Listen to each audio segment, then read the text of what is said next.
Good morning guys. Dito naisip ko yung sa Nipuro sa dulo ng Embarcadero. Tingnan natin yung guys. Yung habang nagmamotor ako guys, ang hirap kasi wala akong monopod eh. Pero okay lang. Daan-daan lang naman. Lalakad, nagmamotor tayo. Daan-daan lang kasi baka mahulog ako sa yun. Daan-daan na guys. Medyo makulim yung panahon dyan guys. Akala ko nga aambon dyan eh, pero hindi mabuwan. Malakas lang yung hangin. Yan, daan-daan lang. Kasi baka matumba. Kung mahulog tayo, buti kung sa'yo kung mahulog, okay lang. Charot. Yun. Dito ang stop natin sa may sign ng gas. Dito sa may dulo ng Embarcadero. Yan guys. Maganda sana yung view ng bulkan, kaya lang natatakpan ng ulap. Tingnan natin sa gilid. Yan. Maganda dyan magpa-picture guys. Marami nagpapa-picture dyan sa pangalang Legazpi. Yun sa likod yung bulkan mo yun. Kaya lang sobrang dami ng ulap. Siguro pag may time na nagkataon na hindi siya natatakpan yung bulkan, gana tayo niya, picture taking tayo. Yun, naradyo na ito yung actual na ginagandaan araw-araw kapag punta ako sa school guys. Ngayon dito pag malakas yung hangin. Kasi yung hangin dito pupunta din sa mga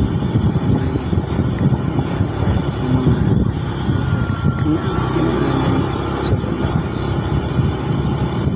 Okay, daan-daan tayo. Tingnan ko yung view. Kunti lang dumadaan kasi tanghali kasi. Pero kapag gabi, maraming tao dito pag gabi. One time, bibidyo ako dito ng gabi. Kita nyo dito yung mga street light, mga night light. Maganda dito guys.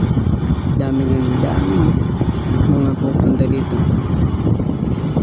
Ayan, daan-daan lang tayo guys. Daan-daan lang. Kasi baka matumba tayo. Charot lang. Ayan, yung mga yan guys, mga puno na maliit. Tsaka yung mga sasakyan. Marami pala nagja-jogging dito kapag weekend. Yung mga nag-aaral, mga nagtatrabaho. Dami nag-aaral. Tapos yung mga nag-basketball, nag-volleyball, mga mahilig sa laro. Pwede talaga sila nag-jogging dito guys. Yan. Marami pa tayo sa video yun guys. May nakita yung Sawangan Park. Paggabi marami mga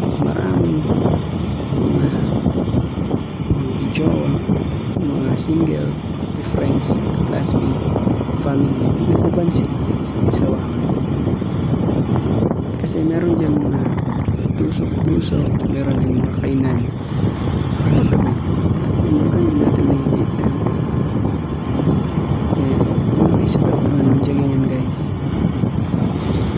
para hindi na makaabala dito sa daan mga motorist. Nasa gilid yung mga nagja-jogging, yung mga bike lane dun sa gilid yun guys. Tapos organized na guys, kaya lang minsan kasi nadaanan pa rin yung mga bike lane mga motorist. Yan guys, may ginagawang Christmas tree doon sa may circle yung BFP ng Legazpi. Kapag gabi, nagawanan lang sa punduan na ganda yan tingnan kapag gabi sa Sawangan. Dito maganda mga day, mga jogging, dito mga friends, classmate. Ito mga banding ng family.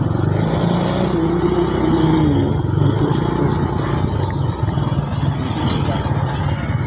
Tingnan mo puso ilaw paggabi ay natin yan video. Maganda guys, hindi sa pero-pero. Sobrang ganda niya. Ayan, ayan.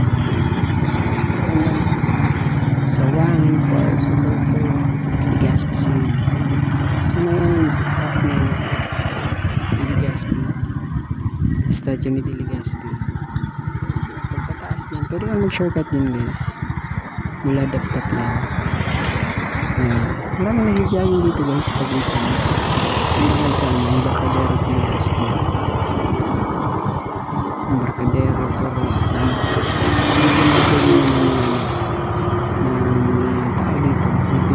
Hindi tayo nga ito guys tuwing weekend, let's say for example Friday morning, Saturday morning, lawan ako Sunday, tapos sila dito nagzuzumba sila dito. Yes, nagzuzumba dito, didiretso na tayo doon tayo sa may party. Dito yan guys, mga galing pa yan sa malalayo yan na jeep. Dinidaan pa talaga dito para picture taking, magtambay, mag-banding. Galing pa yan sa malalayo guys. Yan, marami ditong mga nagbabike. Yes guys, marami nagbabike dito. Ayan, yung mayan niya, konti pa lang yung mga tusok-tusok niya, walang palamig, tusok-tusok. Kasi umaga pa lang, ay tanghali pa lang, nag-umpisa ng alas 2. Yan guys, ang daming bus galing yan sa malalayo guys. Dinadayo talaga yan kasi ang ganda naman talaga ang view, malakas yung hangin, malamig yung hangin, presko yung hangin. Kaya dito maganda mag-date guys, sana all make a date. Charot. Yan, ang ganda, maraming nagpipinit yan guys, maraming namimingwit. Yan yung vulkan. Sana walang ulap para makita natin. So guys, hanggang dito na lang guys. Susunod, update ko tayo ng mga panibagong experience naman sa ganitong mga dinadaanan natin. If ever may gusto kayong vlog ko dito sa